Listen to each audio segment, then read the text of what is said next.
कोहाट में प्राइवेट शहबाज शनवारी सब्जी and fruit मंडी की जिला इंतजामिया की जानिब से बंद करने के नोटिस के बाद आढ़तियों ने 25 नवंबर को तहसील म्युनिसिपल ऑफिस के सामने धरना देने का ऐलान कर दिया। मजीद जानते हैं अब्दुल बासित की इस रिपोर्ट में। कोहाट में शहबाज गुल शनवारी सब्जी मंडी को जिला इंतजामिया ने शराइत पूरी न होने की वजह से बंद करने का नोटिस जारी कर दिया है, जिस पर आढ़ती सरापा एहतजाज है। भाई ये जो डॉक्यूमेंट्स है इसने जो रिजेक्ट किया है वो अपने हक व काम बालों को पहुंचा दे, मंडी खुल जाएगा इंशाल्लाह। इसमें कोई ऐसी बात है नहीं। वो कहते हैं कि एक दो कंडीशन है, दो कंडीशन कि नहीं छोड़ो कि हम 5-10 कंडीशन पूरा करेंगे। आढ़तियों का कहना है कि अगर इनके जायज और कानूनी रोजगार को बंद करने की कोशिश की गई तो फिर 48 घंटों के अंदर तहसील म्युनिसिपल ऑफिसर के दफ्तर के सामने धरना दिया जाएगा।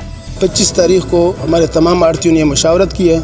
25 तारीख को TMO ऑफिस के सामने हमारा धरना होगा, एहतजाज भी होगा। उस वक्त तक हम अपने धरने को ख़त्म नहीं करेंगे जब तक TMO इस बात की हमें यकीन न दिलाए कि जिस कंडीशन के ऊपर इसने हमारे एप्लीकेशन को रिजेक्ट किया था कि वो हमारे सामने लाएं कि फलानी आपकी कंडीशन पूरी नहीं है। आढ़तियों का सवाल है कि इंसाफ की हुकूमत ने आवाम से रोजगार देने का वादा किया था, अब इनसे रोजगार छीनकर किस एजेंडे पर अमल दरामद हो रहा है। अब्दुल बासित, राज न्यूज़, कोहाट।